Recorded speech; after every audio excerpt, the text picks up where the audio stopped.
బలవంతంగానైనా సరే తన వైపు తిప్పుకొని హేమలేఖ ఆత్మతత్వాన్ని బోధించాలనుకుంది, బోధించింది. ఏమందప్పుడు ఆమె, నీవు కళ్ళు మూసుకొని దేన్ని పొందుతున్నావో అది నీ స్వరూపం, అదే జ్ఞానం, అదే శుద్ధ చైతన్యం. ఆ చైతన్యమే సకల జగత్తుకు కూడా ఆత్మ అవుతుంది. కాబట్టి నీ స్వరూపమైనటువంటి ఆత్మ ఎక్కడ ఎప్పుడు ఏ రూపంలో లేదో చెప్పు. అది లేకపోతే జగత్తే లేదు. ఆత్మ లేకపోతే ఆ ఆత్మే జగత్తుకు మూలం, ఆధారం. అటువంటి సర్వవ్యాపకమైనటువంటి నీ స్వరూప చైతన్యం నీవు కళ్ళు తెరిచినంత మాత్రాన ఏ విధంగా మాయం అవుతుంది? కళ్ళు మూసుకోగానే, తెరచి ఉంచి కానీ ఏ పదాన్ని పొందావని నువ్వు తలస్తున్నావో అది పరిపూర్ణం కాదు. ఎందుకంటే నీవు చిత్తాన్ని నిరోధించినప్పుడు ఆ సమయంలో అది నీలోపలే భాషిస్తూ ఉంటే నీకు అది వెలుపల లేనట్లే కదా, నీలోనే ఉంది, బయట ఎందుకుంది? ఒక క్రియ వల్ల ఒక సమయంలో ఒక చోటనే భాషించేటటువంటిది పూర్ణం ఏ విధంగా అవుతుంది? అసంపూర్ణమే గది. నేను నా చిత్తాన్ని నిరోధించి ఆత్మను చూస్తున్నాను అన్నటువంటి ఈ అభిమాన గ్రంథిని భేదించు అన్నది. ఈ జగత్తు నేను కాదు అనేటటువంటి ఆ భేద గ్రంథిని కూడా ఖండించు. అఖండమై ఆనంద రూపంగా ఉన్నటువంటి ఆత్మను అన్ని చోట్ల దర్శించు. ఆమె చెప్పింది గ్రహించిన హేమచూడు భ్రాంతిని విడిచిపెట్టి సర్వవ్యాపకమైనటువంటి స్వరూపాన్ని తెలుసుకుని క్రమంగా ఆ భావనలో స్థిరత్వం పొందాడు. అంతకు పూర్వం దేహమే నేను అనే భావన ఎంత దృఢంగా ఉన్నదో, కేవల చైతన్యమే నేను అనేటువంటి భావం అంత దృఢమైంది తర్వాత. అది ఆత్మ సాక్షాత్కారానికి 9వ మెట్టు. ఇది కేవల చైతన్యమే నేను అని తెలుసుకోవటమే 9వ మెట్టు ఆత్మ సాక్షాత్కారం పొందడానికి. ఈ మెట్టు నుండి అతడు జీవన్ముక్తి అనేటువంటి సౌధాన్ని ప్రవేశించాడు. జీవిస్తూ ఉండి కూడా ముక్తుడైనటువంటి వాడిని జీవన్ముక్తుడు అంటారు. మనలాగానే ఉంటాడు, ప్రాణాలతో ఉంటాడు, అన్ని పనులు చేస్తుంటాడు, కానీ దేనికి అంటదు వాడికి. వాడు జీవన్ముక్తుడు. సుఖదుఖాలని అనుభవిస్తూ ఉండటమే జీవించటం. జీవితం అంటేనే సుఖం దుఃఖం. దుఃఖస్యానంతరం సుఖం. హే భరత, రాముడు చెప్పినటువంటి మాట అయోధ్యకాండలో. దుఃఖస్యానంతరం సుఖం, సుఖస్యానంతరం దుఃఖం, చక్రవత్ పరివర్తేతే సుఖ దుఃఖేషు నిరంతరం. చూడండి, కాబట్టి సుఖం దుఃఖం ఈ రెండిటినీ అనుభవించడమే జీవించటం. సుఖం కానీ దుఃఖం కానీ ఏది సంభవించినా కూడా అది దేహానికో ఇంద్రియాలకో మనస్సుకో సంబంధించినవిగా చూసుకుంటూ సాక్షి మాత్రంగా ఏ భావం చేత బద్ధుడు కానటువంటి వాడే ముక్తుడు. ఆత్మజ్ఞానం కలగగానే సంచితమైనటువంటి కర్మలు నశించిపోతాయి. సంచితం అంటే మన వెనకాల ఉన్నటువంటి మూట, గత జన్మలో సంపాదించినవి, అవే క్యుములేటివ్. దేహాభిమానం లేకుండా ఉండటం వల్ల ఇప్పుడు చేస్తున్నటువంటి కర్మ వల్ల ఆగామి అనేటువంటి పుట్టదు. ప్రారబ్ధం మాత్రం మిగిలి ఉంటుంది. దానివల్ల కలిగినటువంటి దేహ వ్యవహారం జరుగుతూనే ఉంటుంది. ఆ వ్యవహారం జరుగుతూ ఉన్నటువంటి దాన్ని లీలామాత్రంగా దర్శిస్తూ జీవన్ముక్తుడు స్వరూప స్థితిలోనే ఉంటాడు. జీవన్ముక్తులు ప్రపంచాన్ని తమ స్వరూపంగానే చూస్తూ ఉంటారు. అందువల్ల వాళ్ళు కోరదగింది పొందదగింది ఏది ఉండదు. ప్రారబ్ధాన్ని అనుసరించి వాళ్ళకి వ్యవహారం జరుగుతూ ఉంటుంది. ఒక దిక్కునందు ప్రయోగింపబడినటువంటి బాణం ఆ దిక్కు వైపే పోతూ వేగం తగ్గినప్పుడు పడిపోతుంది, అంతేగా. దానికి దిక్కు కానీ లక్ష్యం కానీ మారే అవకాశం లేదు. అదేవిధంగా ప్రారబ్ధ వేగం వల్ల జరుగుతున్నటువంటి దేహ వ్యవహారం జ్ఞానం కలగటానికి పూర్వం ఏ విధంగా ఉంటుందో ఆ తర్వాత కూడా అట్లే ఉంటుంది. ఇది బాణం ఉపమానం వేశాడు ఇక్కడ. రాజు రాజుగానే ఉంటాడు, మంత్రి మంత్రిగానే ఉంటాడు, గురు శిష్యులు భార్యాభర్తలు వెనుకట్లాగానే ఉంటారు. తాము ఏ కులంలో ఏ వర్ణంలో జన్మించారో ఆ కులానికి వర్ణానికి శాస్త్రాల చేత లోకాచారాల చేత విహితమైనటువంటి కర్మలని ధర్మాలను వాని వల్ల తమకు ఏ ఫలం లేకున్నా కూడా చక్కగా నిర్వర్తిస్తూనే ఉంటారు, మానుకోరు. జ్ఞాని అయినటువంటి ధర్మవ్యాధుడు మహాభారతంలో అరణ్యపర్వంలో వస్తుంది. ధర్మవ్యాధోపాఖ్యానం మనం కొద్ది రోజుల్లోనే మొదలు పెట్టుకుందాం అరణ్యపర్వాన్ని. జ్ఞాని అయినటువంటి ధర్మవ్యాధుడు తన కులవృత్తి అయినటువంటి మాంస విక్రయాన్ని మానుకోల. క్షత్రియులుగా జన్మించినటువంటి రాముడు కృష్ణుడు జ్ఞానులయ్యారు. యుద్ధం చేయవలసినప్పుడు అది ఎంత హింసాకృత్యమైనా కూడా దాన్ని నిర్వర్తించడానికి వాళ్ళు వెనకాళ్ళ. అర్జునుడు యుద్ధకృత్యాన్ని ఏవగించుకొని భిక్షావృత్తిని స్వీకరించడానికి మంచిది అని అనుకుంటూ ఉన్నప్పుడు శ్రీకృష్ణ పరమాత్మ చెప్పాడు, అర్జున, యుద్ధం అనేది క్షత్రియునికి స్వధర్మం. క్షత్రియుడు అయినటువంటి నీవు యుద్ధాన్ని విడిచిపెట్టద్దు. ఎందుకని? స్వధర్మే నిధనం శ్రేయ పరధర్మో భయావహ అని భగవంతుడు చెప్పిన మాటే కదా. స్వధర్మంలో చచ్చినా మేలేనన్నాడు, కానీ పరధర్మం అనేది భయంకరమైందన్నాడు. కాబట్టి క్షత్రియుడి యొక్క స్వధర్మం ఏంటి? యుద్ధం చేయటం. కాబట్టి నీవు యుద్ధాన్ని విడిచిపెట్టడం, భిక్షావృత్తిని స్వీకరించడం తప్పు అన్నాడు. భిక్షావృత్తి అనేది సన్యాసులకు తగింది, బ్రాహ్మణులకు తగింది అని దృఢంగా బోధించాడు. కాబట్టి జీవన్ముక్తులు తమ యొక్క వర్ణాలని ఆశ్రమాలకి విహితములైనటువంటి ధర్మాలను చక్కగా పాటిస్తూ ఉండటమే కాకుండా ఇతరులను కూడా వాళ్ళకి విహితమైనటువంటి ధర్మాల యందు ప్రవర్తింపజేస్తూ ఉంటారు. వాళ్ళు ఎప్పుడు కూడా ధర్మాన్ని అతిక్రమించరు, అధర్మాన్ని ప్రోత్సహించరు. లోకంలో అజ్ఞానులు కామవేగానికో క్రోధ వేగానికో లోబడిపోయి ఏదో సాధించాలి అనేటువంటి ఒక ఆవేశంతో ధర్మాన్ని తాము అతిక్రమిస్తూ ఇతరులకు కూడా అందులోకి ప్రోత్సహిస్తూ ఉంటారు. ఏం పర్వాలేదులే చేయరా అంటుంటారు. మరి ప్రపంచాన్ని ఆత్మస్వరూపంగా చూస్తూ ఉన్నటువంటి జీవన్ముక్తులకి అజ్ఞానం అనేది ఉండదు, కామక్రోధాదుల వేగం కూడా ఉండదు. కోర తగినది పొందదగినది ఏదీ లేనప్పుడు వాళ్ళు దేనికోసం ధర్మాన్ని అతిక్రమిస్తారు? అవసరమే లేదుగా. వాళ్ళు శరీరం ఉన్నంత వరకు లోకక్షేమం కోసం శాస్త్ర విహితమైనటువంటి ధర్మాన్ని తాము ఆచరిస్తూ ఇతరులను కూడా ఆ ధర్మంలో ప్రవర్తింపజేస్తూ ఉంటారు. ఇక 11వ అధ్యాయంలోకి ప్రవేశిద్దాం. జగత్తు యొక్క స్వరూప స్వభావ నిరూపణం. అద్భుతమైనటువంటి హేమచూడు హేమలత ఇద్దరి యొక్క కథని విని శ్రద్ధగా ఆలకిస్తూ ఉన్నటువంటి భార్గవరాముడు అంటే మన పరశురాముడు తనకు తోచినటువంటి సందేహాలని మళ్ళీ దత్తాత్రేయుడితో చెప్తున్నాడు, గురువుగారితోటి. హే దత్త భగవాన్, నీవు చెప్పినటువంటి ఈ జ్ఞానం పరమాద్భుతంగా ఉంది, కానీ ఇది అనుభవానికి విరుద్ధంగా అసాధ్యంగా నాకు కనిపిస్తోంది. దృశ్యంగా కనిపిస్తున్నటువంటి ఈ జగత్తంతా కూడా దృక్కు మాత్రమే ఎట్లా అవుతుంది?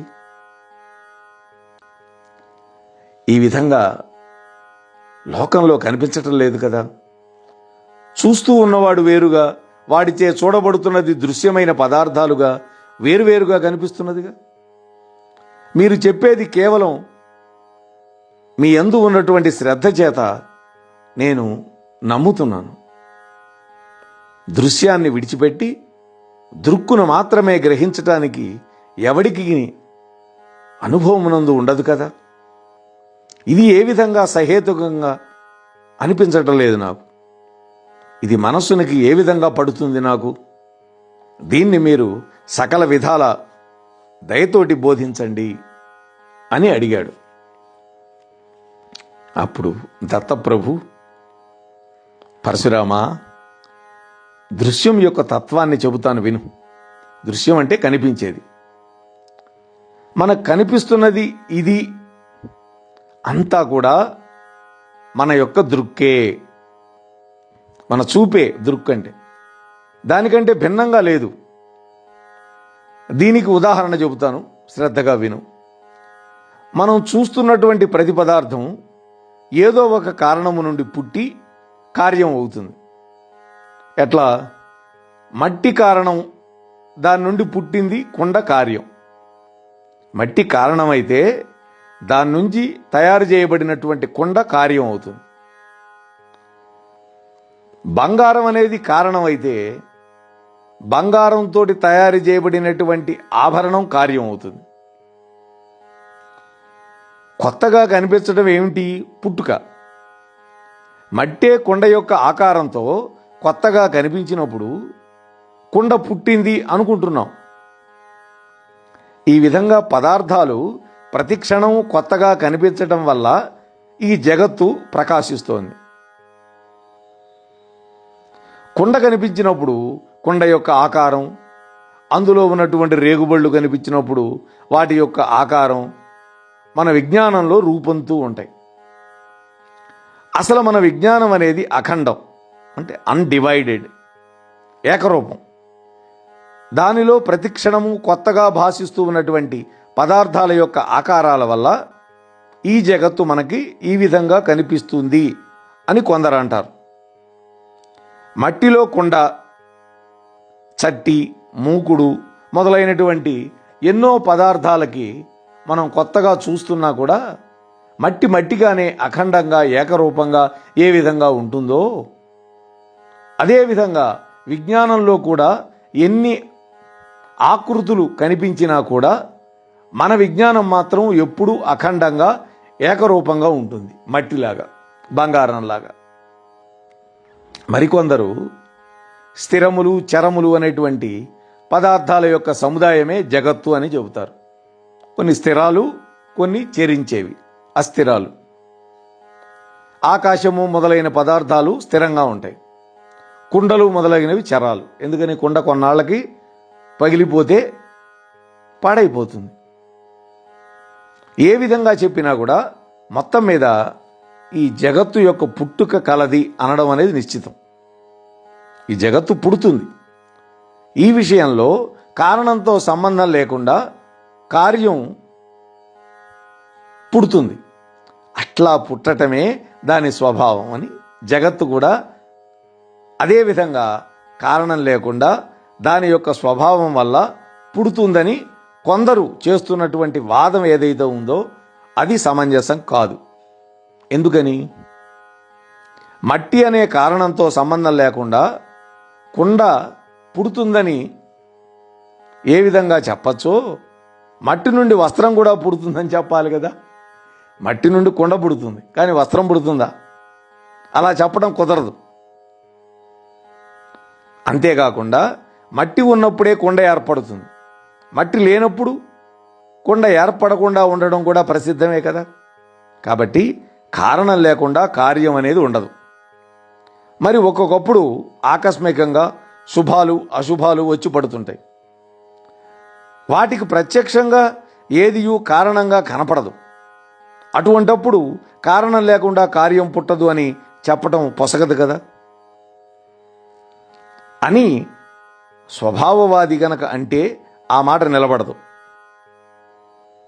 ప్రాయికంగా ప్రతి కార్యానికి మనకు తగిన కారణం కనిపిస్తూ ఉండగా ఎక్కడో ఒక చోట కార్యానికి కారణం కనిపించకపోతే, అది మనకు తెలియకపోతే ఉన్నదనియే చెప్పాలి కానీ లేదంటానికి వీల్లేదు. ఏదో కారణం ఉంటుంది, ఆ కారణం మనకు తెలియకపోవచ్చు.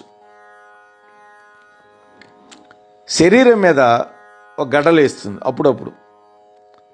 దానికి కారణమైనటువంటి రక్తదోషం మనకు కనపడదు. చూడండి, ఒక దీపం వెలుగుతుంది, గాలి వీస్తే ఆరిపోతుంది. గాలి కనపడలేదని కారణం లేదంటామా? లేదు. వెలుగుతున్నటువంటి దీపం మీద ఒక గ్లాసు బోర్లిచ్చాం, గాజు గ్లాసు, కాసేపటికి దీపం ఆరిపోతుంది. దీపం ఆర్పేసింది గాలి లేకపోవటం. ఇవన్నీ కూడా అయినా కూడా గడ్డను బట్టి, ఆ శరీరం మీద వచ్చిన గడ్డను బట్టి దాని కారణాన్ని మనం గ్రహిస్తున్నాం. ఎందువల్ల? శరీరంలో ఏదో సూక్ష్మక్రిములు ప్రబలినాయి, షుగర్ ఏదో పెరిగింది, దానివల్ల ఓ పుండు పడింది.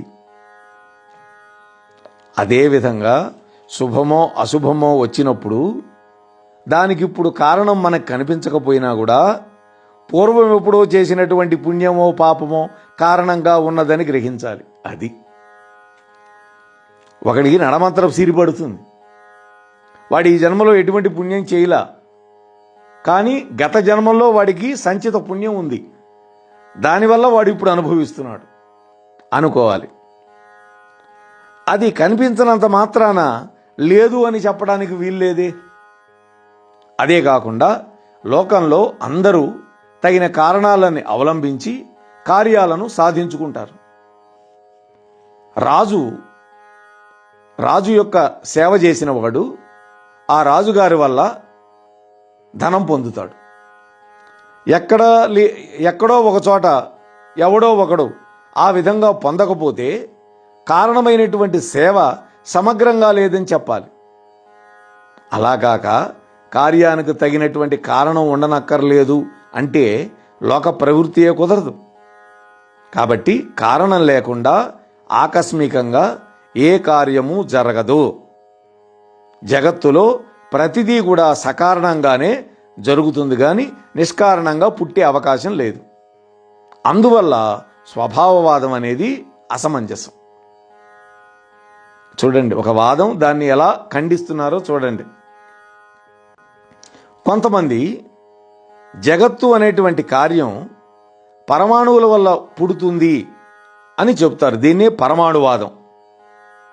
అత్యంత సూక్ష్మములైనటువంటి అగోచరములైనటువంటి పరమాణువులు సృష్టికి పూర్వంలో శక్తివంతములై స్థిరంగా ఉంటాయి.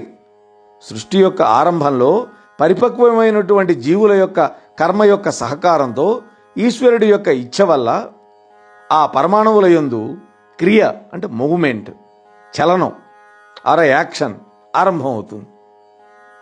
ఆ క్రియ వల్ల 2 పరమాణువులు ఒక్కొక్క జంటగా అణువవుతుంది.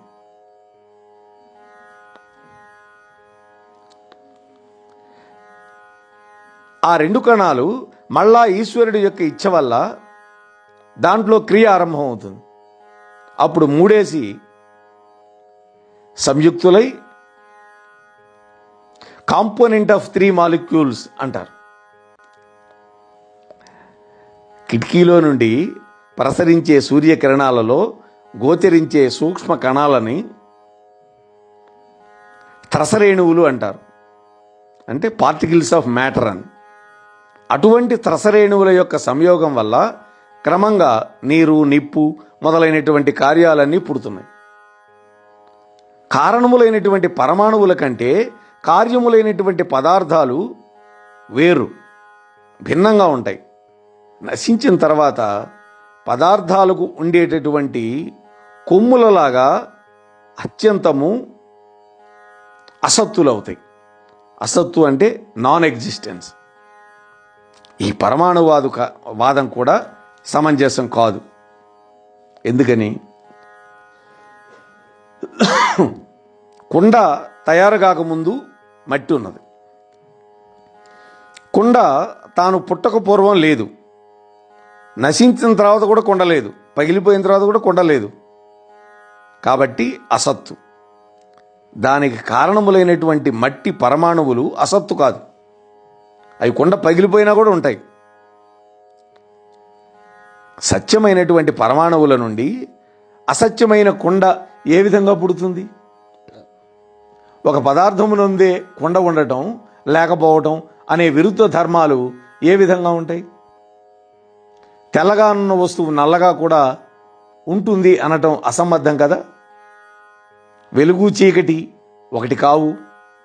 ఆ విధంగా విరుద్ధ ధర్మాలు ఒక పదార్థమునందే ఉంటాయి అంటే ఇక ఏ పదార్థం కూడా తనకు సొంతమైన ధర్మంతో ప్రత్యేకంగా ఉంటుంది అని చెప్పడానికి వీలుండదే. కాబట్టి పరమాణువుల వల్ల వాటికంటే భిన్నమైనటువంటి కార్యం పదార్థంగా పుడతాయి అని చెప్పడానికి వీల్లేదు. అంతేకాకుండా పరమాణువులు అచేతనాలు. వాటి యందు ఈశ్వరుడి యొక్క ఇచ్ఛ వల్ల క్రియ ఏ విధంగా కలుగుతుంది? లోకంలో ఎవడి యొక్క ఇచ్ఛా మాత్రము చేతనే ఏ అచేతన పదార్థాలందు ఉండి క్రియ పుట్టడం లేదు. అటువంటిది సంభవమే అయితే రాజు యొక్క ఇచ్ఛా మాత్రంగానే ఆయన వద్ద ఉన్నటువంటి ఆయుధాలు బయలుదేరిపోయి శత్రువులను చంపేసి తిరిగి రావాలిగా. అలా జరగటం లేదే. కాబట్టి ఈశ్వరుడి యొక్క ఇచ్ఛ వల్ల పరమాణువులలో సృష్టి ఆరంభం అవుతుంది అనేది యుక్తంగా కనిపించటల్లా. మరికొందరు ఏం చెబుతారు? సత్వరజ స్తమో గుణముల యొక్క సామ్యావస్థ, స్టేట్ ఆఫ్ ఈక్విలిబ్రియం అంటాం. అదే ప్రకృతి. అదే ఆ గుణాలలో కలిగేటటువంటి వైషమ్యం వల్ల, అంటే హెచ్చుతగ్గుల వల్ల జగత్తుగా పరిణమిస్తుంది. ఈ పరిణామవాదం కూడా యుక్తం కాదు. ఎందుకని? ప్రకృతి అనేది జడం. దాని యొక్క సామ్యావస్థలో వైషమ్యం కలగటానికి హేతువేంటి? అదేవిధంగా ప్రళయం సంభవించినప్పుడు ఆ వైషమ్యం పోయి సమస్థితి కలగడానికి హేతువేంటి? లోకంలో బండి, యంత్రము మొదలైనటువంటి అచేతనాలని చేతనం ఉండేటువంటి నడపడం కలుగుతుంది. చేతనత్వం కలిగిన వాడు నడుపుతాడు వాటిని, వాటంతా అవి కదలవు. కానీ అచేతనం తనంతట తాను మార్పు నొందటం ఎక్కడా లేదే. కాబట్టి జడమైనటువంటి ప్రకృతి జగత్తుకు కారణం అనడం కూడా కుదరదు. ఇక జగత్తుకు కారణాన్ని నిశ్చయించడానికి వేదమే ప్రమాణం, కానీ ఇతరం కాదు. మనకు జ్ఞానం కలిగించడంలో మొదటి ప్రమాణం ప్రత్యక్షం, అంటే మన కంటికి కనపడటం.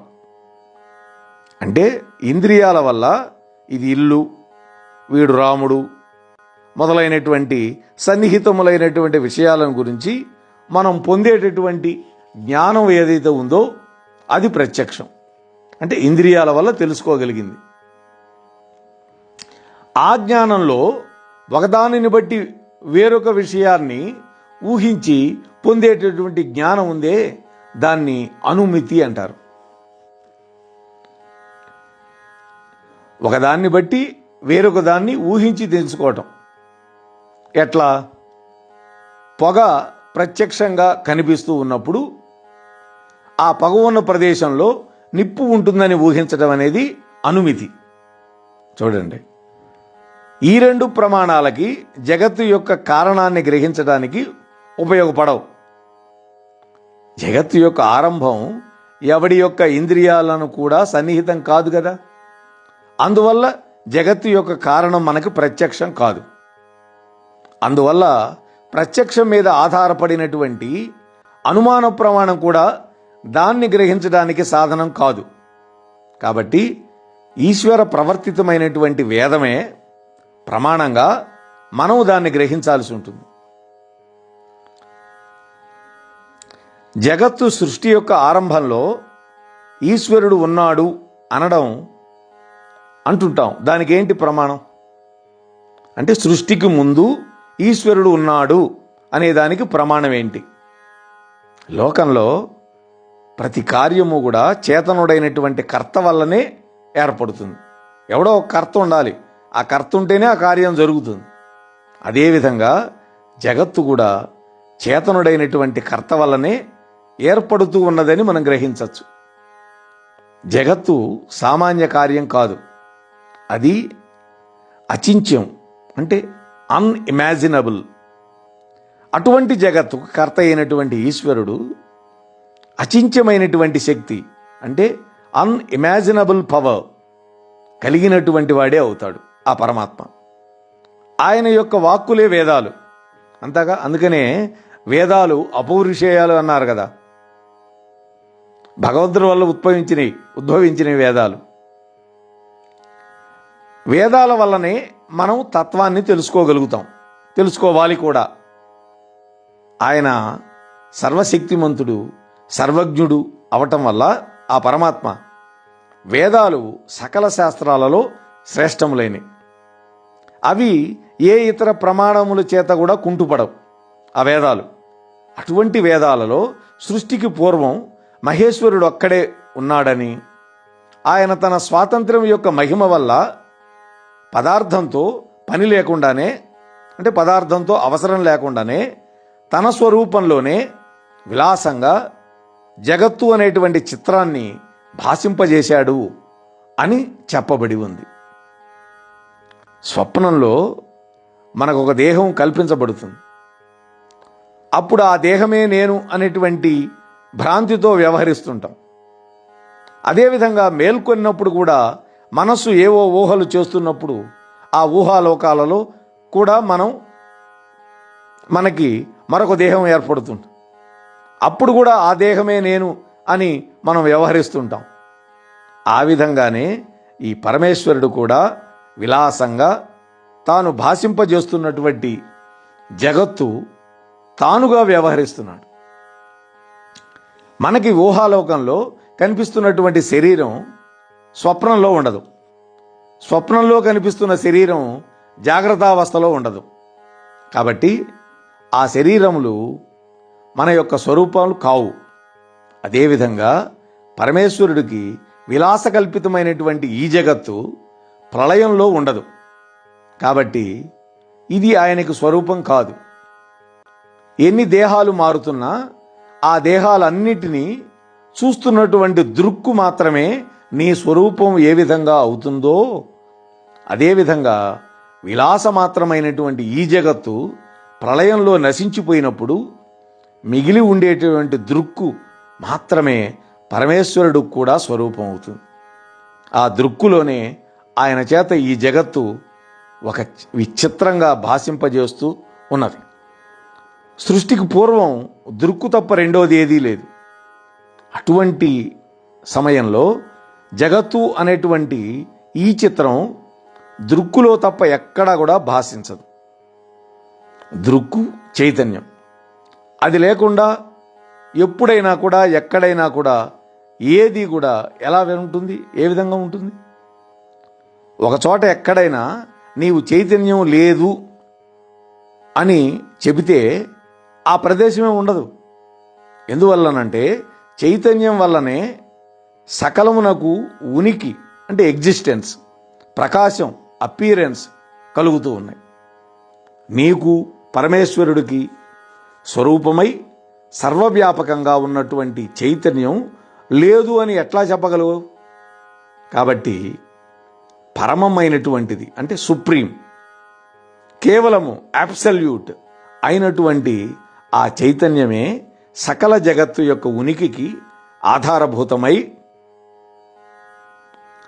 సర్వవ్యాపకమై పూర్ణమై ప్రకాశిస్తూ ఉన్నది.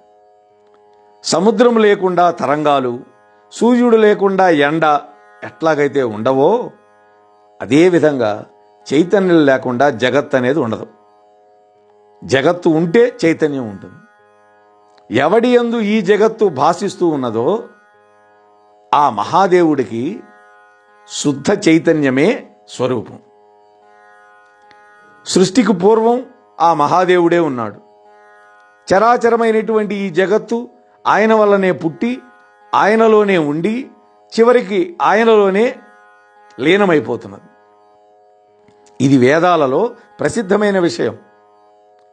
ప్రత్యక్షంగా కానీ ఊహచేత కానీ తెలుసుకోవడానికి సాధ్యం కాని యొక్క విషయాలలో మనకు ప్రమాణం ఏమిటి అంటే వేదమే. సర్వజ్ఞుడైనటువంటి ఈశ్వరుడు వల్ల చెప్పబడింది కావటం వల్ల మనకి అగోచరమైనటువంటి సకల విషయాలలో ఆ వేదమే పరమ ప్రమాణం. దానిని కాదు అనగలిగినది మరొకటి లేనే లేదు. ఎందువల్ల? మణులు, మంత్రాలు మొదలైన వాటి యొక్క మహాఫలాలను గురించి అల్పమైనటువంటి ప్రజ్ఞ కలిగినటువంటి మానవుడు తెలుసుకోలేడు కదా. సమస్త జగత్తును గురించి మానవుల యొక్క ప్రజ్ఞకి అగోచరములైనటువంటి విషయాలను బోధిస్తూ ఉన్నటువంటి వేదం సర్వజ్ఞుడైనటువంటి ఈశ్వరుడి చేతనే చెప్పబడింది అనడం అనేది నిశ్చితం కదా. ఈ జగత్తు యొక్క సృష్టికి పూర్వం దేవుడొక్కడే ఉన్నాడని, పూర్ణము స్వచ్ఛము అయినటువంటి స్వాతంత్ర్యం కలిగిన వాడు కావటం వల్ల ఆ దేవుడు ఏ ద్రవ్యం యొక్క సహాయం లేకుండానే సమస్త జగత్తును సృష్టించాడు. చూడండి, కుమ్మరివాడికి కొండ చేయటానికి మట్టి కావాలి, అట్లాగే ఆభరణాలు తయారు చేసేవాడికి బంగారం కావాలి.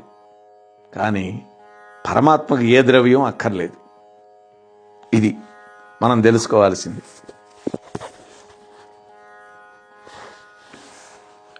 మరి ఆ జగత్తు యొక్క స్వరూప నిరూపణం అనేది ఇంకా చాలా ఉన్నది. చాలా లోతైనటువంటి సబ్జెక్ట్ ఇది. దీనికి శర్మగారి యొక్క వ్యాఖ్యానం కూడా అద్భుతంగా ఉంటుంది.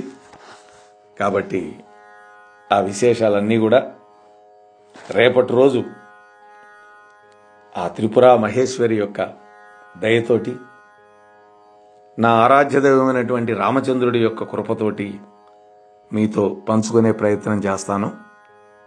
చాలా లోతైనటువంటి విషయాలు ఇవి, చాలా తత్వజ్ఞానం ఉన్నటువంటి విషయాలు. మనస్సు ఏకాగ్రతతో పీడితే తప్ప అర్థం కావటానికి అవకాశం ఉండదు. కాబట్టి ఏకాగ్ర మనస్సుతోటి, చిత్తంతో శ్రవణం చేసే ప్రయత్నం చేద్దాం. సర్వం శ్రీకృష్ణ పరమాత్మ యొక్క చరణాల విందాలకు సమర్పించుకుంటూ స్వస్తి. మోహనవాణి తెలుగు పోడ్కాస్ట్ ఛానల్ ని లైక్, షేర్, సబ్స్క్రైబ్ చేయండి. ప్రక్కనున్న గంటను మ్రోగించండి.